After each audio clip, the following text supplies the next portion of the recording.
Alors, connectez-vous, connectez-vous, connectez-vous, c'est très important. Voilà, aujourd'hui est un autre jour. Le débat est ouvert, ça fait longtemps qu'on n'a pas fait de débat. Mais cette fois-ci, nous allons faire un débat. Donc, les numéros sur lesquels vous pouvez nous joindre sont déjà là. Voilà, les deux numéros ont des WhatsApp. Donc, vous pouvez déjà les enregistrer et essayer de nous joindre par WhatsApp pour mener le débat. C'est très important. Donc, accordez-moi une minute. Je me prépare et le débat commence. C'est très important. Chers parents, chers amis, chers frères. Voilà, pour ce qui se passe au sein de notre nation, je propose que chacun apporte une solution pour régler le problème qui se passe dans notre pays.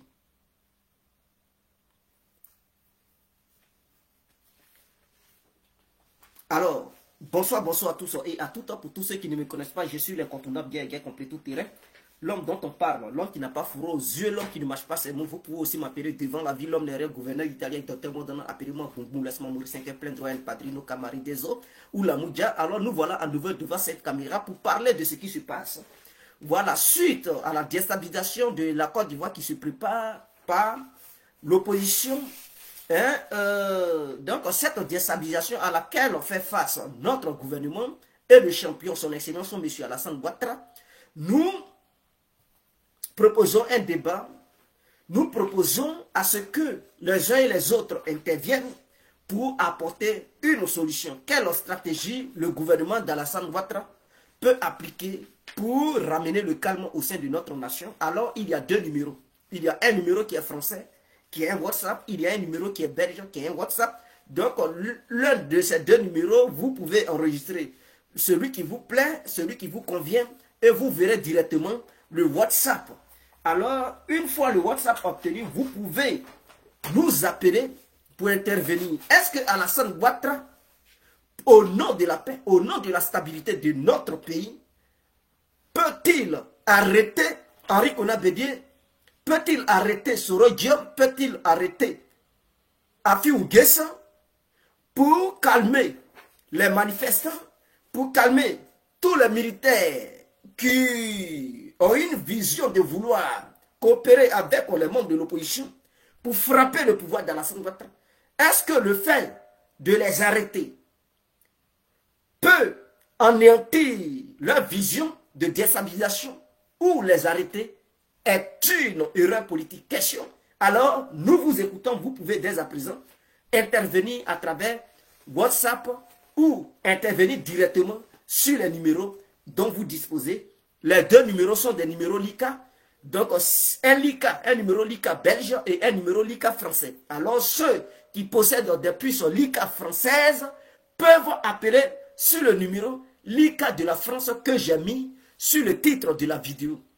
Ceux qui possèdent un numéro LICA belge peuvent intervenir directement sur la puce LICA belge. Dans le cas contraire, si tu n'as pas de LICA français, tu n'as pas de LICA belge, tu peux télécharger, tu peux enregistrer ce numéro pour nous joindre à travers WhatsApp. Voilà, donc nous sommes libres et le débat est ouvert, nous vous écoutons. Est-ce que Alassane Ouattara doit arrêter Henri Konan Bédié, doit arrêter Soro Diop, doit arrêter Afi Ouguessa pour promouvoir la paix, pour sécuriser la Côte d'Ivoire au nom de la paix, au nom de la stabilité et le bien-être de tous les citoyens ivoiriens? Alassane Ouattara doit arrêter Henri Konan Bédié, doit arrêter Soro Diop, doit arrêter Afi Ouguessa. Ou les arrêter est une erreur politique. Si jamais il les arrête, qu'est-ce qui se passera? Est-ce que le peuple va se lever ou est-ce que ça va calmer ceux qui manifestent, ceux qui coupent les billes de bois pour barrer les routes? Est-ce que cela va les calmer? Est-ce qu'ils seront découragés? Voilà le débat du soir. Et qu'est-ce qu'il faut faire? Avez-vous des solutions à proposer au président Alassane Ouattara pour ramener la stabilité et garantir la paix, garantir la sécurité aux électeurs qui iront dans les urnes le 31 octobre 2020, c'est-à-dire le samedi prochain. Avez-vous des solutions? Si oui, lesquelles? Alors nous vous écoutons. Nous vous écoutons. Les numéros sont là. Vous pouvez dès à présent intervenir pour voilà, montrer vos positions, pour suggérer ce que oui, il faut les news. N'arrêtera jamais Bédié car c'est son tuteur, mais affi. Je n'en sais rien. Il ne s'agit pas de tuteur. Bédié, qu'il soit tuteur d'Alassane Ouattara ou pas, il ne s'agit pas de tuteur, il s'agit du bien-être du peuple ivoirien, il s'agit de la stabilité de la Côte d'Ivoire. Donc, il a été tuteur d'Alassane Ouattara ou pas, on ne gouverne pas pays au nom de trucs qui a été tuteur ou qui ne l'a jamais été. Non, c'est pas dans cette tendance qu'un pays se gouverne. Un pays se gouverne avec une vision. Donc, si Bédié représente un danger pour la stabilité de notre nation, il représente un danger pour le développement de la Côte d'Ivoire, il représente un danger pour l'appauvrissement de la population ivoirienne. Mais écoutez, lui à qui le peuple a confié sa destinée, lui à qui le peuple a confié sa stabilité, mais il doit, je dis bien, il doit, c'est un devoir, il doit prendre des décisions pour apporter une assurance totale à ce peuple, à cette population. Donc si Bédié, il a été tuteur de Ouattara ou pas, mais et qu'il est un danger pour la nation et tous les Ivoiriens, mais écoutez, Alassane Ouattara doit prendre ses responsabilités. Donc on ne jette pas un pays pour dire il a été tuteur. Non, non, non, non. C'est pas de ça qu'il s'agit. Vous pouvez être même père. Si tu déconnes l'autre, il peut t'amener au lot de là. Est-ce que vous comprenez? Des gens qui sont de même père, même mère, qui s'entretuent. Donc, laissez cette histoire de tuteur ou pas. Je ne suis pas là à faire la promotion de la mort de qui que ce soit. Mais c'est un sujet que j'ai posé, c'est un débat que je propose. Maintenant, ceux qui aimeraient bel et bien intervenir, ils peuvent intervenir. Dans le cas contraire, s'il n'y a pas d'intervention, mais on va donner notre point de vue et interrompre la vidéo, c'est très important. Vous pouvez intervenir, vous pouvez appeler. Voilà, le téléphone est ouvert à tout le monde. Et tout le monde peut donner son point de vue.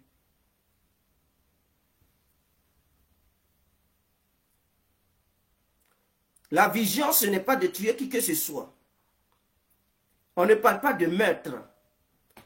Nous avons en face de nous des opposants qui ne respectent rien, des opposants qui sont déterminés à en découdre. Des opposants qui ont déjà planifié un plan et je vais vous expliquer ce qu'ils pensent, ce qu'ils veulent faire la semaine prochaine, c'est quoi? C'est-à-dire, ces opposants, ils veulent bel et bien, je vais me mouiller la gorge et on poursuit. C'est très important. C'est important, nous allons nous mouiller la gorge avant de poursuivre, c'est très important. Alors, je vous reviens, la gorge a été mouillée. Vous savez ce qui se prépare la semaine prochaine. Voilà pourquoi tous les cybermilitants et toutes les cybermilitantes qui sont en Côte d'Ivoire en ce moment, qui se sont rendus là-bas, je leur ai lancé un appel de quitter le pays. Bon, beaucoup ne veulent pas écouter. N'empêchez pas le gouvernement de lutter contre ces mercenaires qui ont été déversés partout. C'est de ça qu'il s'agit. N'empêchez pas le gouvernement de lutter contre ces mercenaires qui ont été déversés partout. Parce que quand vous allez là-bas, le gouvernement sera obligé de vous sécuriser, de sécuriser ceux qui étaient déjà en Côte d'Ivoire. Et ça va encombrer les choses. Ça va empêcher le gouvernement de bien faire son travail.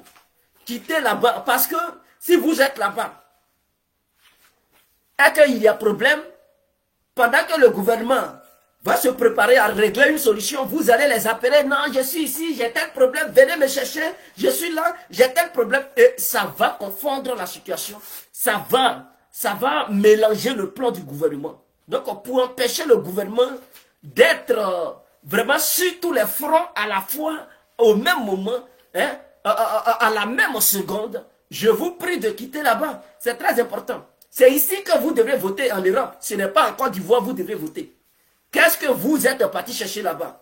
Campagne, Alassane Ouattara, il a battu campagne ou pas, il va gagner. Mais Alassane Ouattara est confronté à quelque chose de grave. Donc, quittez là-bas. Vous partez, c'est-à-dire, quand il y aura un problème, vous allez appeler les gens, les ministres, on est dans un problème, on est ici, cela. Et les ministres, au lieu de faire le travail proprement. Allô? Oui, bonsoir. Bonsoir, comment? Oui, nous allons bien chez vous. Ouais, très bien.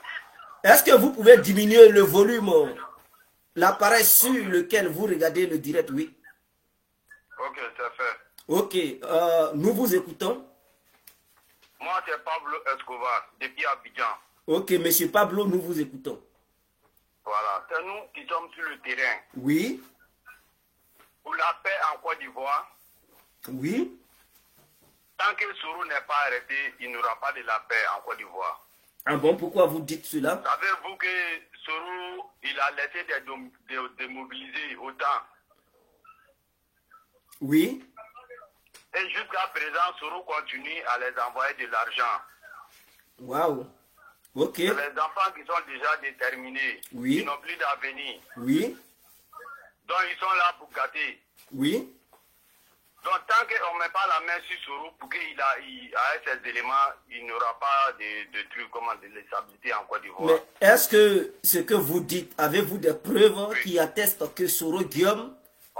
On a des preuves, on a fait des signalés, on a prévenu Oui. et les recherches continuent.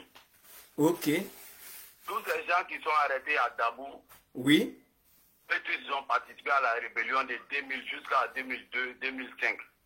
Ah, ok. C'est un coup par Soro. Tout problème de Côte d'Ivoire, c'est Soro. Et donc, Soro n'aime pas la Côte d'Ivoire. donc, vous pensez que l'arrestation de Soro Guillaume va mettre fin Fin. au désordre qui sévit en ce Au moment en désordre. Côte d'Ivoire? Puisque c'est lui qui les finance, il a arrêté. Et que ses enfants n'ont pas comment on appelle, des patrons encore pour les financer, Oui. ils vont reculer. Ok. En même temps, il y a des rats, il y a des patrouilles.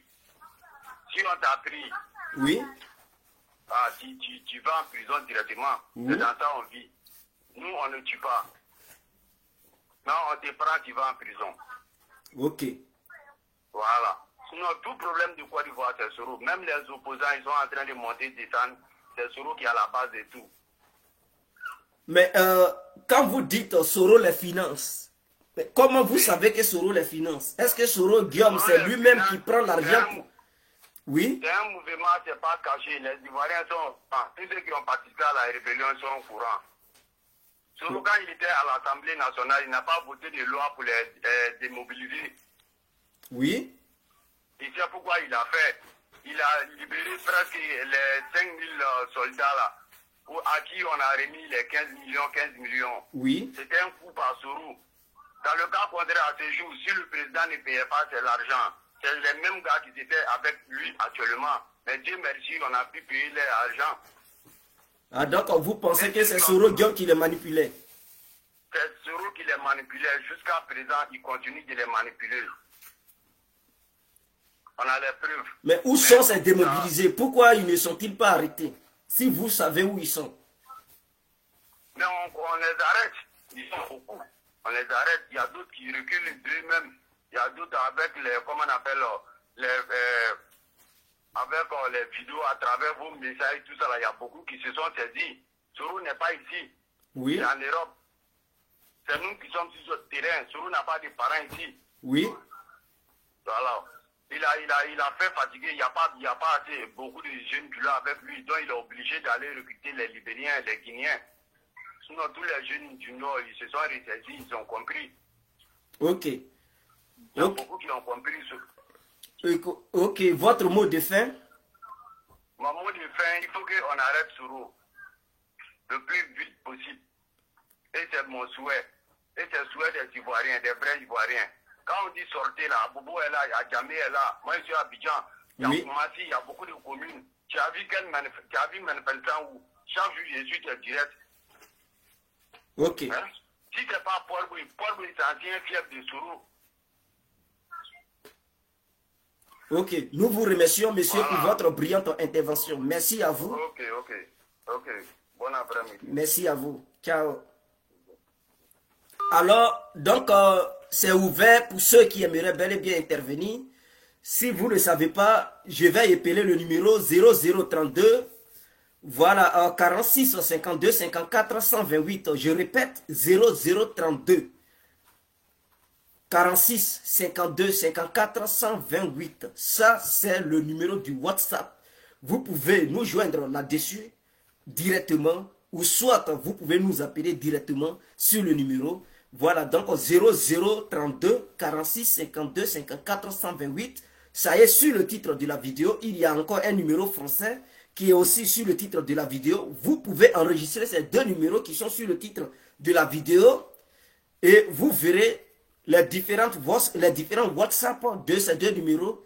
À travers ça, vous pouvez nous contacter. C'est très important. Nous allons nous mouiller la gorge. Alors, nous vous écoutons, chers parents, chers amis, chers frères, chers soeurs. L'antenne est à votre disposition. C'est très important.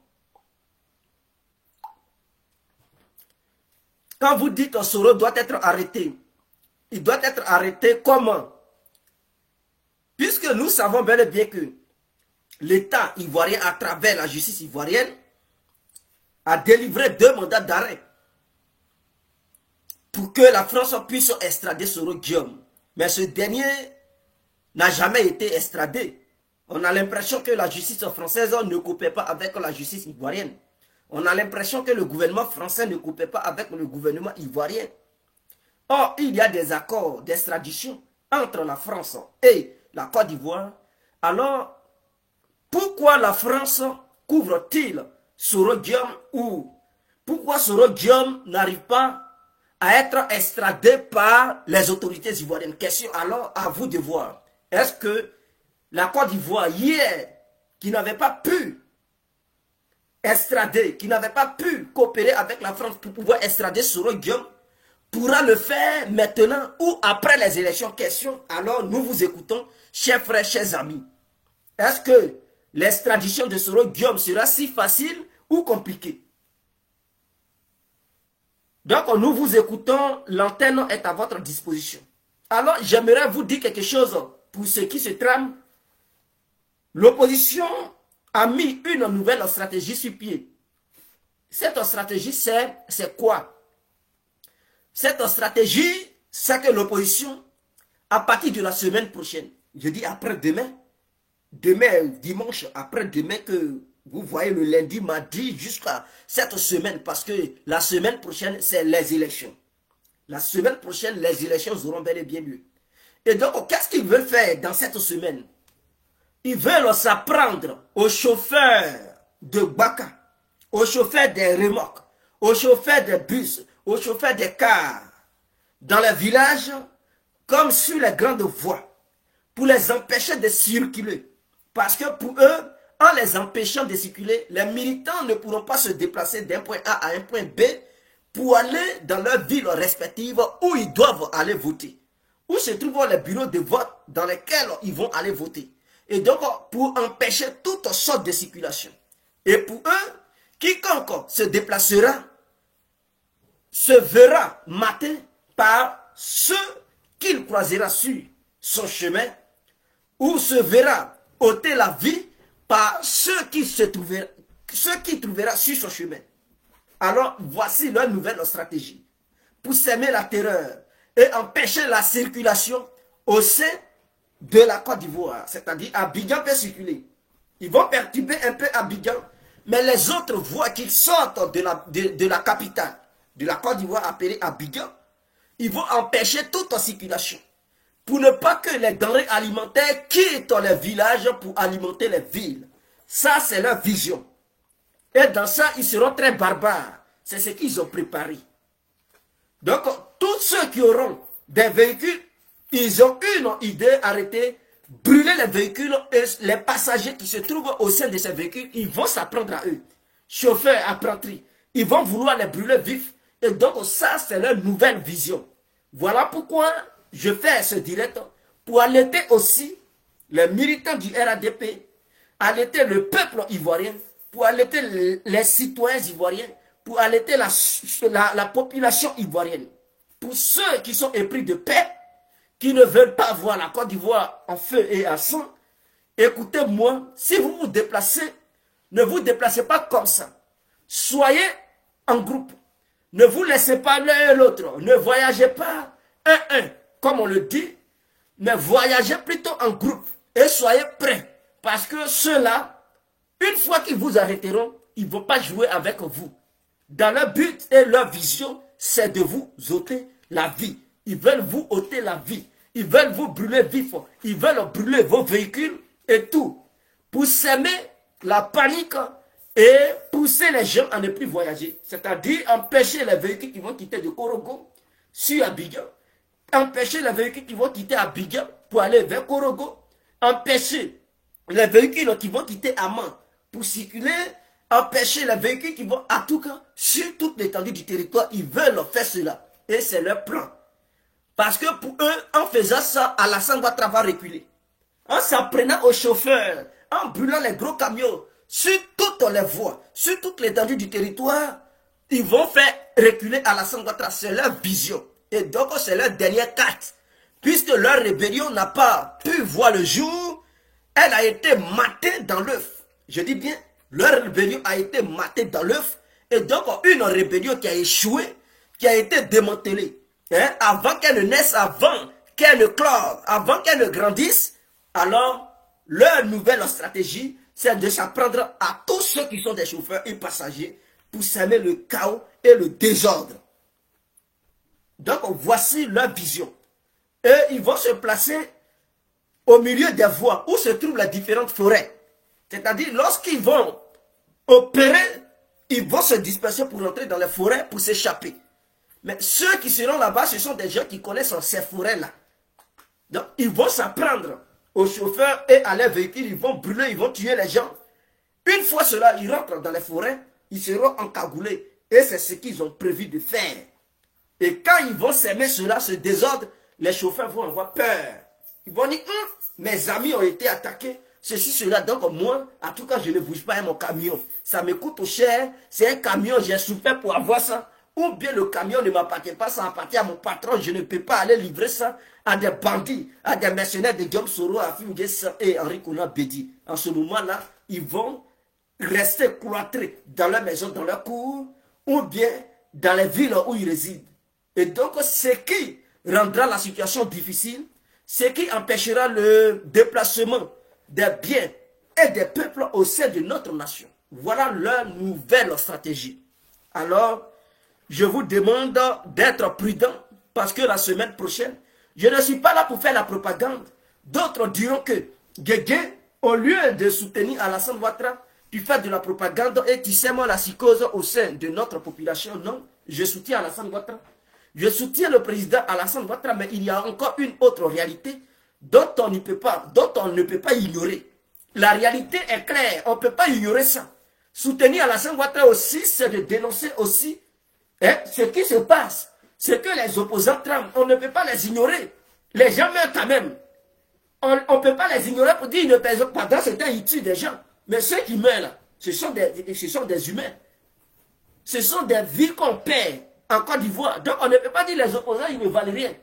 Ils ne valent rien, mais ils sont là à ôter la vie à nos concitoyens, aux militants du RADP. Donc on ne peut pas ignorer la vie que perdent ces militants du RADP pour dire non, on s'en fout, on s'en fout. Non, non, non, non, non. Même si c'est une personne qui est morte, elle est importante. Si c'est deux, ces gens-là sont importants. Donc on doit quand même parler de ça pour ne plus que cela arrive. Donc pendant qu'on soutient Alassane Ouattara, pour moi, campagne d'Alassane Ouattara, ça n'a plus rien. Pour moi, Alassane Ouattara, il a battu campagne, il n'a pas battu campagne, il va gagner. Donc il n'y a pas de préoccupation là. Même si Alassane Ouattara, il restait couché dans sa chambre, matin, midi, soir, jusqu'au 31 octobre, il va gagner les élections. Alassane Ouattara n'a pas besoin de parler. On dit que ce sont les faits qui te font élire. Ce sont les faits. Donc, les faits sont là. On peut les toucher, on peut les voir. Donc, aucun Ivoirien n'est idiot pour aller voter des incompétents. Tout le monde sait bel et bien qu'Alassane Ouattara, il est à la hauteur. Donc, il n'a pas besoin même de battre campagne. En Europe, ici, là, on a déjà battu campagne. Avant même le lancement officiel de la campagne présidentielle. Nous, on avait déjà fait cette tournée européenne.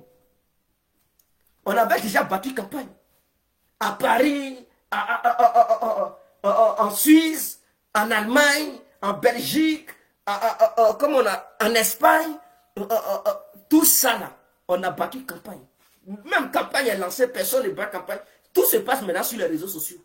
Mais on sait qu'on avait déjà verrouillé ici. Même si on ne parle plus d'Alassane Ouattara aujourd'hui, on sait qu'on avait déjà fait le travail auparavant. Donc on n'est pas inquiet. Par exemple, le travail qu'on a fait avant là, ça va payer. C'est-à-dire, payer, ça veut dire quoi? Ça veut dire notre champion va gagner. Mais il y a une autre réalité, la menace qui plane sur la Côte d'Ivoire. On doit parler de ça. On doit parler de ça. Et moi, j'ai toujours dit, au sein de l'armée, il y a des corrompus. C'est-à-dire, quand on parle de ça, on dit non, Djedje ne touche pas l'armée. Pourquoi on ne peut pas toucher l'armée? On doit toujours parler de l'armée. Au sein de l'armée, il y a des corrompus. Et il faudrait que les gens le sachent. Au sein de l'armée ivoirienne, là. Ouais, c'est ça, je dis toujours. Même les grandes nations de ce monde, lorsqu'il y a une guerre au sein de ces nations, il y a toujours des soldats qui désertent, qui rejoignent toujours où on appelle la rébellion. C'est ceux qui font une rébellion pour mater leurs frères d'âme. Eux, ils désertent pour les rejoindre, pour combattre ceux avec qui ils buvaient café ensemble, ils mangeaient ensemble. Et donc, on a Côte d'Ivoire, l'armée ivoirienne, les soldats qui sont là-bas, même des hauts gradés, des généraux, c'est-à-dire des commandants, il y a beaucoup qui sont corrompus. C'est moi qui vous le dis. Beaucoup sont corrompus. Et quand ils sont comme ça, ils représentent un danger pour la Côte d'Ivoire. Ils représentent un danger pour Alassane. Parce qu'Alassane, il ne peut pas savoir qui est corrompu, qui ne l'est pas. Tant que tu n'as pas attrapé la personne en flagrant délit, tu ne peux pas savoir que cette personne est corrompue. Oh pourtant, c'est sur lui-même qui planifie ta mort. Tu as confiance à lui. Ah, c'est comment? Tu lui dis tout. Oh pourtant, c'est celui-là même qui est ton danger. C'est celui-là même par qui les gens peuvent passer pour te faire du mal. N'oubliez pas, Thomas Sankara et Blaise Compaoré. Ils étaient amis. Ils mangeaient ensemble, ils dormaient ensemble. Ils n'avaient jamais pensé que Blaise Compaoré allait lui faire du mal. Il avait tellement confiance à lui. Les gens lui ont dit, mais il faut faire attention à Blaise. Il dit non, tout le monde peut faire, mais Blaise ne peut pas le faire. Tellement il avait confiance, mais à sa grande surprise, c'est Blaise qui l'a maté. Mais s'il avait pris au sérieux ce que les gens lui disaient, aujourd'hui il n'allait pas mourir. Peut-être qu'il avait même âge que Blaise aujourd'hui. Alors, donc au sein de l'armée ivoirienne, je tiens à vous rappeler que la rébellion qui s'est passée en Côte d'Ivoire, ces rebelles, ces chefs rebelles là, ont vécu avec Soro Guillaume pendant des années. Hein. J'ai dit bien, ils ont vécu avec Soro Guillaume pendant des années. C'est comme si vous êtes des militants. Vous êtes toujours sur le terrain. Vous militez tout ensemble. Vous êtes ensemble. Et lui qui est votre porte-parole, vous êtes tout le temps avec lui. Tout le temps, vous partez partout, sur tous les fronts. Mais il y a un lien très fort qui se crée. Il y a un lien très fort qui se crée. Et une fois que ce lien est là, même si demain, il y a un problème entre toi et d'autres, mais eux tous, ils ne vont pas te relâcher. Parce que parmi eux, beaucoup peuvent te relâcher, mais beaucoup encore vont te faire confiance. Et beaucoup seront capables de militer au nom de ta vision. Beaucoup seront capables de donner leur vie pour toi. Parce que tu avais créé un lien très fort avec eux. Qu'est-ce que je veux dire par là? Je veux dire par là que les chefs militaires, tous ceux qui ont participé à cette rébellion, en Côte d'Ivoire, je ne les fais pas confiance. Je répète ça toujours. Je dis bien, je ne fais pas confiance à ces anciens chefs rebelles. C'est clair. Un homme comme Ouattara, avant sa mort, qu'est-ce qu'il a dit? On lui a posé des questions. Il dit, lui, il est prêt pour Soro Guillaume. Que ce que Soro Guillaume a fait pour là, lui, Ouattara, il ne peut jamais oublier ça. Allez-y sur YouTube, vous allez voir interview de Ouattara. Et même il a dit, quand l'avion de Soro Diom, c'est-à-dire l'avion où Soro Diom était assis, où ils ont tiré sur son avion, lui, Ouattao, il avait mal au pied. Mais il a couru pour aller vers l'avion. Il dit, lui qui est au sein de l'avion, lui qui est dans l'avion, s'il est mort, lui, Ouattao, sa vie ne vaut plus rien. Et son combat qu'il mène là, ça n'a plus de sens. Donc lui, Ouattao, il était prêt à donner sa vie pour protéger la vie de Soro Diom. Il allait là-bas, il dit, dans le but de mettre Soro Diom sur lui son dos et faire face à ceux qui tiraient pour sauver la vie de Soro. Et Soro lui a dit, non, je peux sortir moi-même. Et il a protégé Soro pour l'échapper des tirs des adversaires de Soro Diom ce jour-là.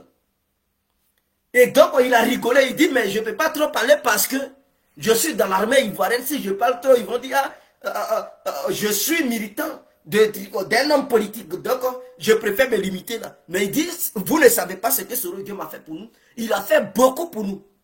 Ça veut tout dire. Et donc, c'est parce que c'est Ouattao qui a parlé. Mais les autres, est-ce qu'ils sont allés les interviewer pour voir ce qui se passe dans leur tête, pour voir qu'est-ce qu'ils pensent de Guillaume Soro. Ouattao, lui, il a parlé ouvertement. Et donc, les gens savaient déjà sa position. Et que si on disait à Ouattao, va faire du mal à Guillaume Soro, il n'allait jamais le faire. Au contraire, c'est lui-même qui va le prévenir pour dire, ah, patron, on m'a dit de venir te faire du mal. Il faut courir avant que je n'arrive, échappe-toi pour que je puisse dire, arriver là-bas, Soro Diom n'était plus là. C'est lui-même qui va informer Soro Diom, il faut t'échapper. Parce qu'on m'a recommandé de venir te faire du mal. Donc échappe-toi. Je suis en route, mais il ne faudrait pas que je te trouve. Il allait le faire. Et arrivé là-bas, il va dire, ah, patron, je suis allé sur les lieux, mais Soro Diom n'était plus là. Il a fui. Il paraît qu'ils étaient déjà au courant qu'on venait. Oh, pourtant, c'est lui-même qui l'a informé de fuir. Donc, il y a des gens comme ça. Mais Ouattao, quand il a parlé, avant sa mort, les gens savaient que Ouattao était un militant pur pour Soro. Et qu'il était prêt même à faire coup d'État pour Soro. Il était encore prêt pour reprendre les armes si Soro le lui demandait. Mais est-ce que vous avez vu dans la tête de Chérif Ousmane? Vous avez vu dans la tête de truc Gagao? Vous avez vu dans la tête de truc Moru Ouattara? Parce que Moru Ouattara, c'est le frère, c'est le petit frère de truc Ouattao. Vous avez vu dans sa tête. Vous avez vu dans la tête de Vécan. Vous avez vu dans la tête de Fofier. Vous avez, écoutez, ils sont tellement nombreux. Et dans leur tête, là, est-ce que vous savez ce qu'ils pensent? Ils peuvent être convoqués par Ahmed Bakayoko pour dire, ne faites pas coup d'État. Soyez républicains. Ils vont dire, patron, oui. Si on leur donne l'argent, ils prennent. Mais dans leur tête, là, ils savent ce qu'ils pensent. Mais un homme corrompu, un homme qui n'est pas loyal, quel que soit ce que tu feras, il sera toujours bizarre. Vous devez le savoir. On dit le chien ne change jamais sa manière de s'asseoir. Le chien là, il ne change jamais sa manière de s'asseoir.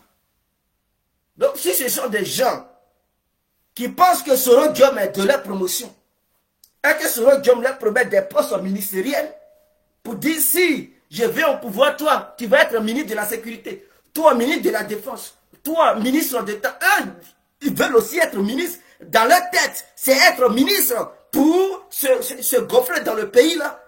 Donc si Soro Diom les blague, pour dire si on vient au pouvoir, on ne va plus jamais quitter le pouvoir, on va mourir au pouvoir. Parce qu'on est jeunes, on fera tout pour contrôler le pouvoir, parce que c'est nous qui sommes là, c'est nous qui avons mené le combat, c'est nous qui sommes les anciens militaires et tout. Mais ils seront bernés par Soro Diom. Soro Diom va les fasciner. Ils vont dire oui, on va suivre Soro. Et Soro Diom va les mentir encore pour dire, quand on était dans la rébellion, moi Soro, j'ai tout fait pour vous sauver, j'ai tout fait pour vous protéger. Donc ils vont croire à Soro. Et il va encore dire, si je viens là, je vais encore vous protéger. Et vous allez avoir des postes ministériels.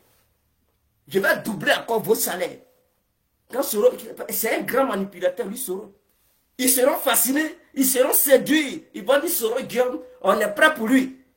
Et arriver devant Alassane Ouattara, ils vont dire, président, ils vont taper garde à vous. Arriver devant Ahmed Bakayoko, ils vont taper garde à vous. Mais au fond d'eux, là, ils sont militants de Soro Diom. Voilà le vrai danger.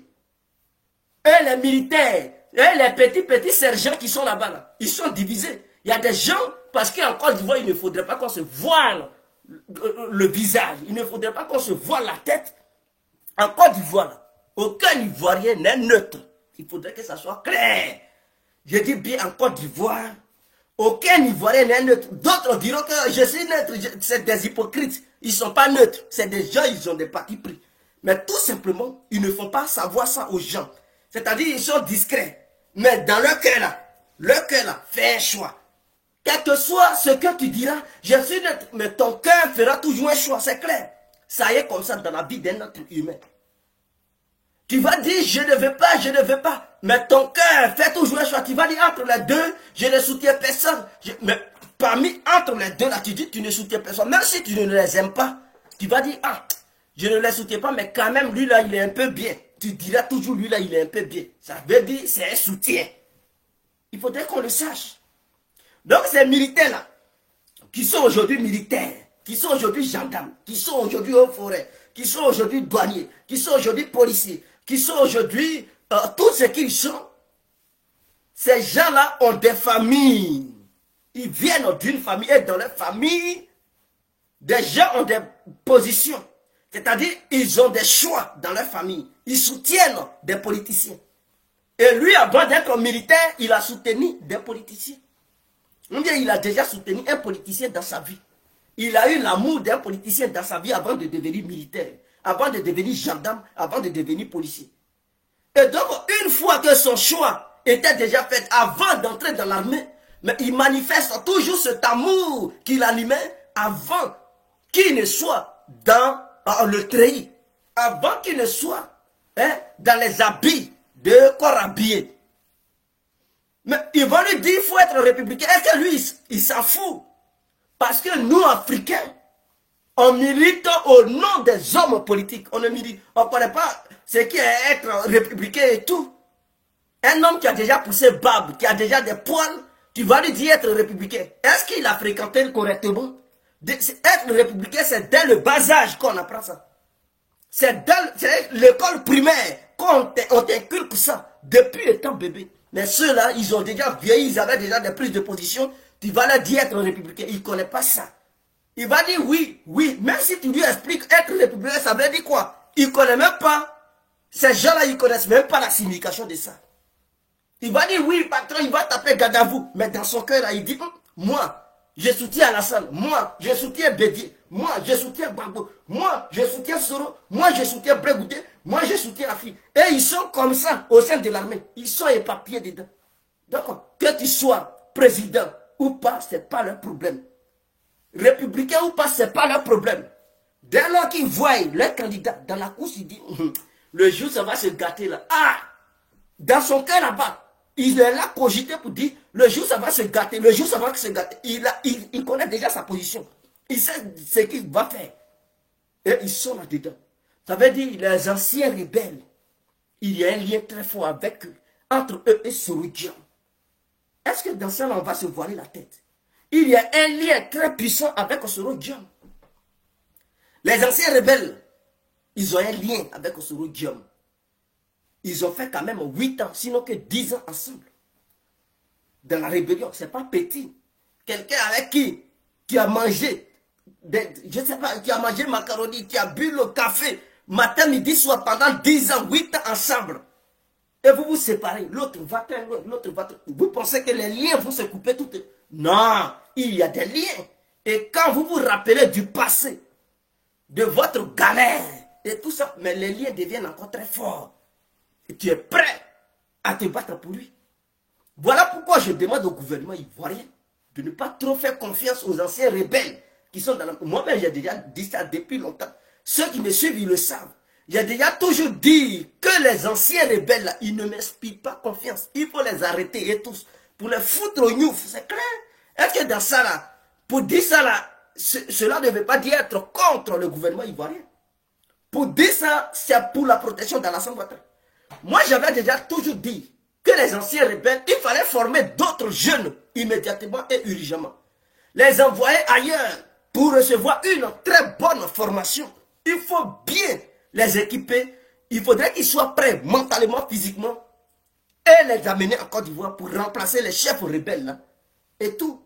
Maintenant, les chefs rebelles, leurs différentes équipes, leurs bataillons qu'ils dirigent, il ne faudrait pas que les bataillons soient lourdement armés. Il ne faudrait pas qu'ils soient... Parce que si Alassane fait l'erreur de donner des armes très lourdes à un shérif Ousmane, à un Gagao, à un truc, à un Fofier, à un Vecchio, le bâtiment aussi leur donne des armements très lourds. Ces armes risquent de se retourner contre Alassane Ouattara. Il faudrait que ça soit clair. Lorsque le doute s'installe entre toi et un individu, il ne faut pas trop lui confier les choses. Parce que ces choses vont se retourner contre toi. Alors, donc, j'aimerais bel et bien éclairer la lanterne. Alassane Ouattara, les armes qu'il a achetées, au nom de la Côte d'Ivoire, il ne faudrait pas qu'il lui confie ça au bataillon de Chérif Ousmane. Sinon, un bon matin, Chérif Ousmane risque d'utiliser ses armes de guerre contre Alassane Ouattara. Si vous leur confiez des trucs, ils vont prendre ça pour se retourner contre le régime. Confiez ces armes aux jeunes, les nouveaux jeunes cadres que vous avez formés, qui ont été très loin dans la science militaire, parce que pour être militaire, il y a eu de sciences militaires, qui ont été à l'école pour apprendre la science militaire, la science politique, qui sont devenus corps habillés, qui sont devenus aujourd'hui des hauts gradés, confiez-les des tâches, confiez-les ces armes. Ceux-là, entre eux et Soro, il n'y a pas de lien fort. Ils peuvent être corrompus, mais ça va être difficile parce qu'ils n'ont pas fait rébellion à Soro. Ce n'est pas des gens qui ont vécu avec Soro pendant 10 ans, 8 ans, dans la galère, et passé partout. Non, il n'y a pas de lien très fort. Donc Soro Guillaume ne peut pas trop les manipuler. Parce qu'aujourd'hui, lui qui te donne le travail, tu travailles pour lui, tu es prêt pour lui. Donc les rebelles, là, avant d'être aujourd'hui des commandants et consorts, c'est des gens qui n'avaient rien. Pour la première fois, Soro Guillaume les a rendus milliardaires.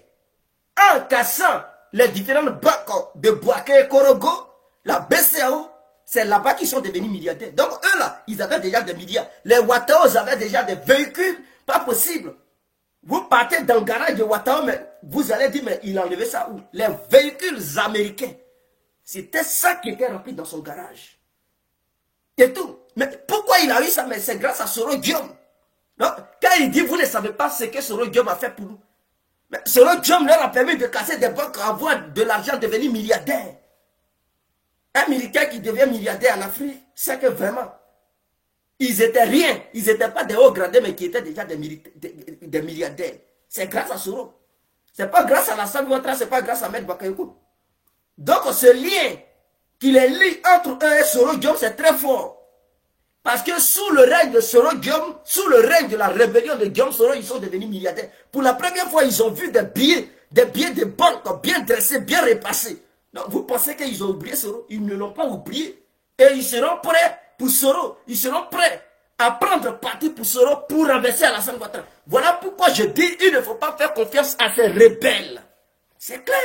Même si aujourd'hui ils sont dans la mer ivoirienne pour dire non, Guégué, ils n'ont rien. Même si vous êtes amoureux d'eux là, je m'en fous. Ces rebelles, pour moi ce sont des rebelles. Un rebelle, il reste rebelle. Voilà, même si on les a graciés, même si on les a blanchis un peu, mais ce sont des rebelles. C'est des gens qui ne changeront jamais. C'est clair.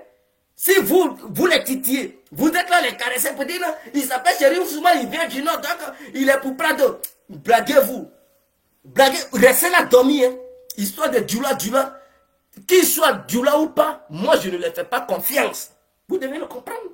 Ce n'est pas parce qu'ils sont Djoula qu'ils sont pour Alassane. Hein. Restez là dormir pour dire non, ils sont pour Alassane. Parce qu'ils s'appellent Chérif Ousmane. Parce qu'ils s'appellent Mor Ouattara. Parce qu'ils s'appellent Gagao. Parce qu'ils s'appellent Fofier. Parce qu'ils s'appellent Vecchio. Parce qu'ils s'appellent Anaconda ou Guépin. Vous pensez qu'ils sont pour Alassane? Restez là. Pour dire non, ils viennent du Nord, ce sont les fils du Nord, ils ne peuvent rien faire à Alassane Ouattara. Soro Guillaume, il est le fils d'où? Il vient aussi du Nord. Si vous restez dans votre sommeil, un bon matin, ils vont allumer Ouattara, vous allez, ah, mais ils sont mauvais, c'est là la haine, c'est-à-dire c'est là vous allez découvrir que non, ceux-là, ils n'étaient pas cessés. Mais moi, j'ai compris.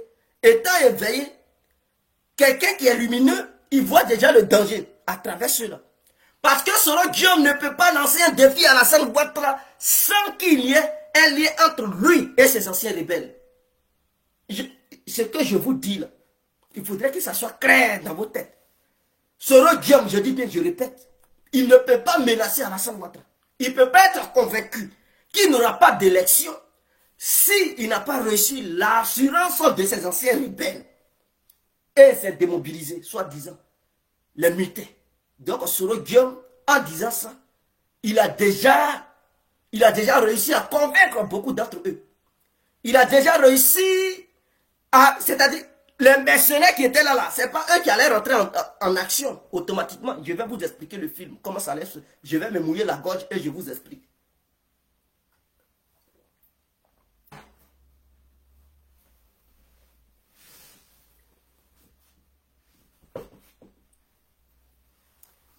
Écoutez-moi, comment le film allait se passer? Mais le film n'est pas encore truc, le CD n'est pas encore rayé. Ça peut encore toujours se passer. Qu'est-ce que Soro Guillaume a fait? Soro Guillaume, ayant recruté des Camerounais, des Guinéens, des Libériens, des Maliens, des Burkinabés. Voilà les ethnies, et je dis ethnies, les nationalités où Soro Guillaume a recruté des gens. Côté camerounais, c'est Franklin Nyamsi qui s'est occupé de ce côté-là. Vous verrez aujourd'hui, il y a beaucoup de Camerounais en Côte d'Ivoire. Ils sont venus là-bas, c'est pas parce que Paul Biya les fait souffrir assez. Beaucoup sont là-bas, bon, d'autres sont partis dans le but de se chercher en Côte d'Ivoire. Je n'en disconviens pas. Mais beaucoup sont allés là-bas parce qu'ils ont une mission à accomplir. Ils sont allés là-bas pour faire la guerre. Donc, ils attendent le hockey, le point de départ. Des Guinéens. C'est pas parce qu'Alpha Condé les fatigue trop en Guinée-Conakry qu'ils sont venus. Non, non. Il y a des Guinéens qui n'ont rien à voir là-dedans, qui sont venus dans le but de chercher et gagner leur fin de vie. Mais il y a des Guinéens qui sont venus dans le but de participer à la guerre que prépare Guillaume Soro et ses collaborateurs. Il y a des Maliens qui sont venus en Côte d'Ivoire. D'autres Maliens, ils sont en Côte d'Ivoire dans le but de se chercher, grouiller, avoir leur gagne-pain et repartir dans leur pays ou bien rester en Côte d'Ivoire pour faire leur vie. Je n'en disconviens pas. Mais il y a des Maliens qui sont arrivés en Côte d'Ivoire dans le but de participer à la guerre, qui se préparent. La guerre de Guillaume Soro et ses collaborateurs militaires. Il y a des Burkinabés qui sont en Côte d'Ivoire dans le but de chercher et de trouver leur gagne-pain. Je n'en disconviens pas. On ne peut pas mélanger tout le monde dans le même coulaba, sinon que dans le même vase. Mais d'autres Burkinabés sont arrivés dans le but de commettre des crimes et tuer des Ivoiriens. En complicité avec Guillaume Soro et ses collaborateurs militaires. Des Libériens sont arrivés en Côte d'Ivoire dans le but de déstabiliser la Côte d'Ivoire et de détruire les Ivoiriens. Mais je ne dis pas que tous les Libériens sont coupables. Parce qu'il y a des Libériens qui sont en Côte d'Ivoire dans le but de se chercher et gagner leur gagne-pain. On ne peut pas mélanger tout le monde dans le même vase. C'est très important. Mais quand ils sont arrivés, ces gens-là, il y a des caches d'armes. Mais ce n'est pas eux tous qui savent où ces armes se sont cachées. Quand ils les ont amenés, ils ont leur représentant, leur chef, qui était déjà sur le territoire ivoirien. Et ce sont ces chefs-là qui connaissent les caches d'armes. Parce que si on montre à tout le monde, le jour où l'armée les prend, ils vont dénoncer où se trouvent ces armes. Ils vont dire, c'est là-bas, les armes sont cachées là-bas. Mais puisque Soro Guillaume, intelligent qu'il est, il n'a pas montré ses caches d'armes à ces gens-là. Il les a recrutés et il leur a dit, votre patron c'est lui. C'est lui qui va coordonner les opérations. Mais le patron de chaque groupe, positionné dans chaque village ou chaque région ou dans chaque ville, c'est lui qui connaît les caches d'armes et il sait où se cachent les armes. Mais quand on dit leur patron, ce n'est pas eux tous qui connaissent le nom du patron. D'ailleurs, ils sont là, mais parmi eux, il y a encore un délégué. C'est lui qui traite avec le patron. Mais eux tous, ils ne connaissent pas qui est le patron véritablement. Donc, ils traitent avec le délégué et lui, à son tour, il s'en va traiter avec le patron. Parce que si jamais on attrape d'autres, il ne faudrait pas qu'ils dévoilent le nom du vrai patron. Donc, le nom du vrai patron, c'est caché. Eux tous, ils ne connaissent pas qui est le vrai patron. Et lui qui est le cerveau, lui, il se trouve en France. C'est Soro Guillaume qui pilote les choses en distance. Pour ne pas que les gens puissent savoir la traçabilité de Guillaume Soro par rapport à ce qu'il fait, il a dissimulé ça partout. Alors donc, ils ont été positionnés partout en Côte d'Ivoire. Dans chaque ville, dans chaque village, dans chaque région. Ce n'est pas eux qui allaient commencer les hostilités. Eux, ils sont là, ils attendent. Ils attendent. Donc, les chefs militaires, les anciens rebelles, là, qui sont dans les casernes et qu'on sont dans les différentes villes de la Côte d'Ivoire, ils allaient créer une mutinerie. Et dans cette mutinerie, il allait avoir affrontement avec d'autres militaires qui ne sont pas d'accord avec ces militaires qui allaient vouloir se révolter en revendiquant n'importe quoi. En trouvant un prétexte dans le but de dire on revendique et Ouattara n'a pas été capable de nous donner. Et donc nous sommes en colère, ils vont commencer à tirer, il allait avoir affrontement. Et dans cette tendance, dans cette ambiance plutôt, ces affrontements, ces militaires allaient replier dans un camp. C'est-à-dire, ils s'affrontent et tout, d'autres replient, d'autres. Donc, il allait avoir deux camps maintenant divisés. Une fois ces deux camps divisés, les mutins maintenant allaient rejoindre les mutins de Guillaume Soro qui étaient au sein de l'armée. Ils vont les rejoindre pour former une armée. Est-ce que vous comprenez? Ils allaient les rejoindre. Donc, même si ces mutins n'étaient pas nombreux, ces mutins qui sont au sein de l'armée, ils n'étaient pas nombreux. S'ils ne sont pas nombreux par rapport à l'armée régulière ivoirienne, les mercenaires qui ont été recrutés par Guillaume Soro, qui étaient déjà positionnés partout en Côte d'Ivoire, ils vont venir s'ajouter. Et en ce moment-là, ça crée une véritable armée face à l'armée nationale. Et donc, vous comprenez automatiquement que ce n'est plus une histoire de plaisanterie. Mais l'armée nationale, l'armée républicaine, elle a reçu la même formation que les mutins qui vont déserter. D'ailleurs, qui vont aussi fuir avec des armes. Parce que quand ils vont déserter, ils vont fuir avec des 4x4, des armes de guerre, et ils vont rejoindre ils vont prendre position. En ce moment, les mercenaires les rejoignent, et ça crée un véritable bataillon, une véritable armée qui va s'opposer à l'armée régulière. En ce moment-là, ça ne va plus être loin de la capitale. Ça va se passer maintenant déjà dans la capitale parce que beaucoup de militaires sont déjà infiltrés. Donc, ils sont infiltrés dans les différentes casernes qui allaient se révolter. Et donc, quand ça allait commencer, des gens allaient quitter sur Dabou, quitter Asikensi pour rejoindre sur Abidjan, parce qu'ils allaient prendre une position qui allait permettre aux gens qui ont été positionnés à côté d'Abidjan de pouvoir traverser ces différentes villes et ces différents endroits pour rejoindre Abidjan sans être inquiétés. Par exemple, ils vont prendre côté Elibou, entre Abidjan et Tricot, à la sortie d'Abidjan. S'ils prennent position pour couper cette voie, mais tous ceux qui sont à Dabou, ils vont rejoindre Abidjan. Qui va les empêcher en route? Parce que ceux qui contrôlent cette partie seront les militaires de Guillaume Soro qui ont déserté au sein de l'armée nationale. Et donc, c'est à la porte même d'Abidjan. Donc, les mercenaires qui se trouvent à Dabou, eux tous, ils vont converger vers Abidjan avec les armes que Soro Guillaume a cachées là-bas à travers ses représentants et tout. Ils seront armés, ils vont rejoindre. Et leur première cible, c'est de libérer la Maka. Frapper la Maka, libérer tous les prisonniers. Et les armées, vous comprenez? À la Maka, il y a combien de trucs? Au moins 6000 prisonniers. 6000 personnes. Je dis 6000. Est-ce qu'ils ne vont pas au-delà de 6000? Quand ils vont casser, ils vont dire, tenez, partagez des calaches. Et donc, tous ces voyous-là, les anciens chefs de guerre, les anciens trucs, seigneurs de guerre, ils vont rentrer en action, ils vont les armer. Et donc, ils vont tout de suite, ces papiers partout. Donc, la situation va dégénérer. Parce que ce n'est plus histoire de mercenaires, ce n'est plus histoire de mercenaires seulement. Ce n'est plus histoire d'anciens, des militaires, des étés. Mais il s'agit maintenant des prisonniers, des anciens gars qui ont fait la guerre avant, qui ont été arrêtés. Pour leur connerie, ils vont les libérer, ils vont leur donner des armes. On dit allez-y en guerre. Mais c'est des gens qui connaissent déjà la guerre. Et dans ces prisons, il y a des anciens militaires aussi qui sont dedans. Donc quand ils vont libérer ces prisonniers, ces militaires ils vont vouloir se venger. Ils vont dire c'est ceux-là qui nous ont mis en prison. Aujourd'hui c'est notre tour, on va aller les déloger. Voilà. Donc vous savez, le chiffre va se gonfler sans qu'un rebelle ne vienne en dehors de la Côte d'Ivoire pour pénétrer la Côte d'Ivoire. Parce que les frontières seront toujours contrôlées par les éléments d'Alassane Ouattara. Mais ce qui va compliquer, et ils vont s'en prendre aux prisons. Libérer les prisonniers pour gonfler encore les chiffres. Et ceux qui se disent patriotes, les goy et tout, les volontaires vont rejoindre, soi-disant leur combat. Et ça va dégénérer. Et si ça dégénère, écoutez, il n'y a plus de contrôle. Guerre se passe sur Abidjan. Abidjan et aux alentours d'Abidjan, quelqu'un il va faire quoi encore à la frontière? On dit la vie du président est en danger. Toi qui surveillais la frontière, Côte d'Ivoire, Burkina, tu es obligé de venir en renfort pour défendre le président. À ce moment-là, les frontières ne seront plus contrôlées. Et les militaires qui vont être là-bas, ils seront obligés de venir sur Abidjan pour défendre le pouvoir du président. Et donc, une fois que les frontières sont libres, sans combat, sans quoi que ce soit, parce que les militaires de là-bas seront obligés de venir sur Abidjan pour défendre le pouvoir d'Alassane.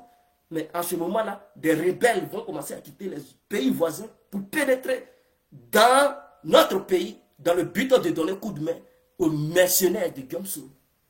Voilà le coup qui est préparé. Et ce coup est encore en vigueur. Ce n'est pas encore neutralisé. Ça y est, encore en vigueur. Tous ces mercenaires qu'on arrête, je n'en disconviens pas. Mais le problème, c'est l'armée ivoirienne. C'est dedans, il y a des vrais mercenaires, des vrais terroristes, corrompus par Guillaume Soro. Ils sont là-dedans. Ils sont armés jusqu'aux dents. Parce que le gouvernement ivoirien a fait confiance à ces gens-là. Il leur a donné des armes lourdes. Et ils contrôlent ça. Comment faire pour les désarmer maintenant? Question. Si tu viens, tu dis, écoutez, on va ramasser. Il va dire, mais vous me reprochez quoi? Pour prendre mes armes que vous m'avez données. J'ai fait quoi avec mes éléments? Donc, c'est bizarre. Ils ne vont pas accepter. Ils savent qu'ils préparent quelque chose. Donc, si automatiquement le gouvernement vient pour dire donnez-nous les armes, ils vont savoir que le gouvernement a découvert quelque chose. Et donc, si eux, ils donnent leurs armes, n'étant plus armés, ils sont en danger. Donc, ils ne vont pas accepter de rendre leurs armes. Voilà l'erreur que le gouvernement a fait. Et donc, le vrai danger vient des camps militaires, des différents camps de gendarmerie.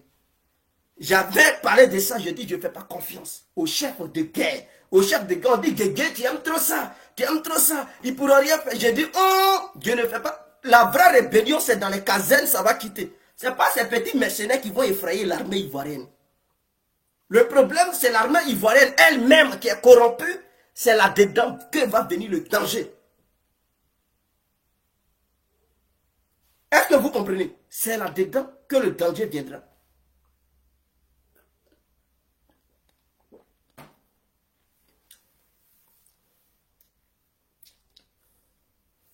Soro se trouve en Belgique en ce moment.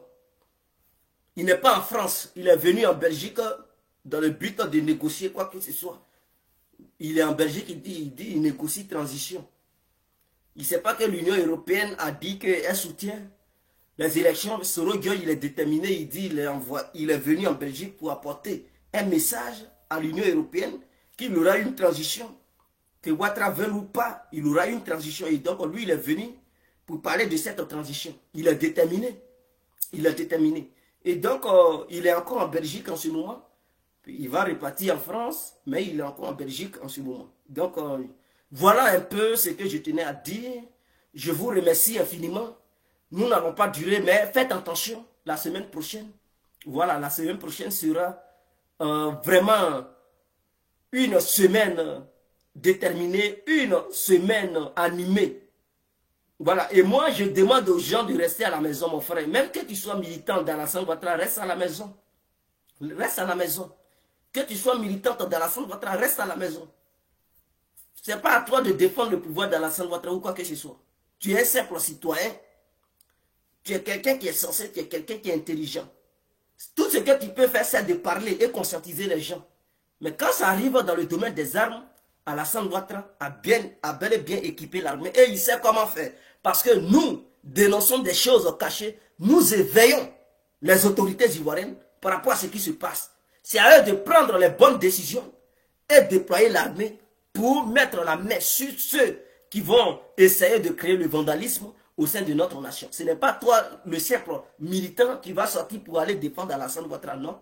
Alassane Ouattara a beaucoup dépensé pour défendre la Côte d'Ivoire. Et donc, si des gens sortent pour créer le chaos, je pense qu'il aura des hommes armés, bien formés, qui ont suivi une formation de professionnalisme, qui vont venir les maîtriser. Ce n'est pas toi. Voyez, toi, le simple citoyen, si tu sors et que tu meurs, mon frère, c'est ce qu'on vous demande. Ne sortez pas pour mourir cadeau. Ne sortez pas pour mourir cadeau. Reste chez toi. Voilà, reste chez toi et tout. Reste chez toi, ne provoque pas le danger, ne va pas vers le danger. Parce qu'aller vers le danger, tu sais que des voyous qui sont en face, ils sont déterminés à verser le sang. Et toi encore, tu vas aller te livrer à eux. Si tu meurs au nom d'Alassane, Alassane, il est bien armé que toi. Toi, tu n'es pas armé, tu te vas défendre Alassane. Sur quoi tu te bases? Eux là, ils ont été armés par Soro. Donc, ils sortent pour aller défendre Soro. Ils sortent pour défendre l'opposition. Parce que ce sont des militaires. On les appelle mercenaires, mais dans leur jargon, ils pensent qu'ils sont les militaires de l'opposition. Voilà pourquoi ils sortent pour créer le danger. Toi, tu n'es pas militaire. Toi, tu n'es rien. Tu n'es pas un mercenaire. Tu as sorti pour aller faire front contre un mercenaire. S'il te taillade, il t'enflamme un pistolet, tu dis quoi? Tu vas mourir cadeau, mon frère, reste chez toi. Tout ce que tu peux faire, fais des posts, fais des vidéos pour dénoncer et apporter une stratégie que le pouvoir ivoirien pourra suivre pour protéger le pays. Sinon, sortir dans le but d'aller protéger Alassane Ouattara n'est pas une solution pour toi et ta famille. Je pense que c'est clair. Ce n'est pas une solution pour toi et ta famille. Alassane Ouattara est bien équipé. Il a formé une armée qui est capable d'intervenir en n'importe quel moment, dans n'importe quelle circonstance, situation aussi, pour pouvoir protéger la Côte d'Ivoire et tous les Ivoiriens. Sur ce, on se laisse. C'était l'incontournable guerre complet. Tout est vive la Côte d'Ivoire, vive le peuple ivoirien. Ciao, on est ensemble.